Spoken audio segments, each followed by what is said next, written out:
सम्मानीय सभापति महोदय, पूज्य गुरुजन मंडली, अतिथिवृंद, सम्मानीय शिक्षाप्रेमी सज्जन मंडली एवं मोर ज्येष्ठ श्रेष्ठ वरिष्ठ तथा मोर सान बड़ भाई और भौणी माने जहाँ वक्तव्य 1891 मसीह अमेरिकार चिकागो धर्म सम्मेलन रे सारा विश्व को चमकाई देइथिला।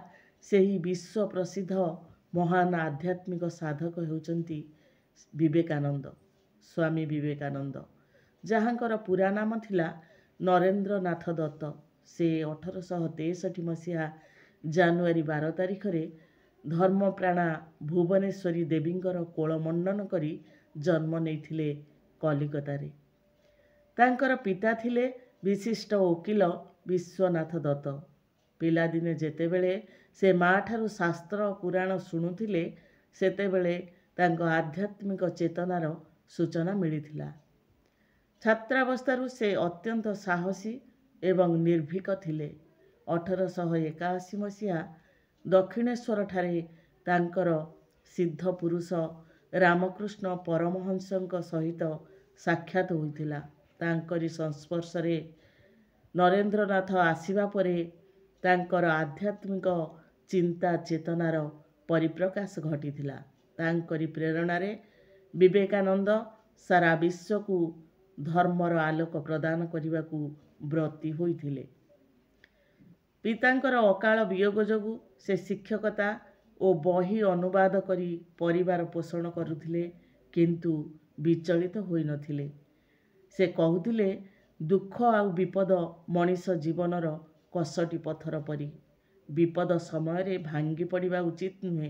तांकर उपदेशात्मक बाणी थिला दुखर सुखर सोपान, धैर्य ही बड़ गरियान, कर्म ही शिक्षक प्रधान, सत्यर संयम महान। विवेकानंद रामकृष्ण आदर्श रे अनुप्राणित होई जनसेवा को जीवनर लक्ष्य भावे ग्रहण करथिले। गुरुंकर आशीर्वाद रे विवेकानंदंकर आध्यात्मिक चेतनार विकास होइथिला। अमेरिकार चिकागो स्थित विश्व धर्म सभा हिंदू धर्मर विश्व मानविकता और विश्व भातृत्वर पराकाष्ठा दर्शाई से विश्व विजयी होइथिले। तांकर ओजस्विनी भाषण विश्ववासी मनरे अपूर्व प्रेरणा और आत्मविश्वास खेलाई देइथिला। तांकर वज्र निर्घोष बाणी देश को पराधीनता और कुसंस्कार मुक्त करने पाई देशवासी मनरे जागरण सृष्टि करिथिला। देश और जातिर सेवा करने पाई से युवक मानकु आह्वान करुथिले। मानव जातिर सेवा निमित्त से 1897 मसीह मे मास 1 तारिख रे प्रतिष्ठा कले रामकृष्ण मिशन।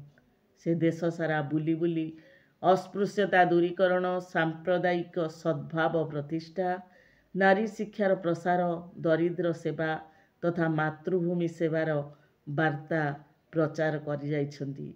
एही जोगजन्मा महान महापुरुषंकर महाप्रयाण घटिला 1902 मसीहा जुलाई मास 4 तारिख रे।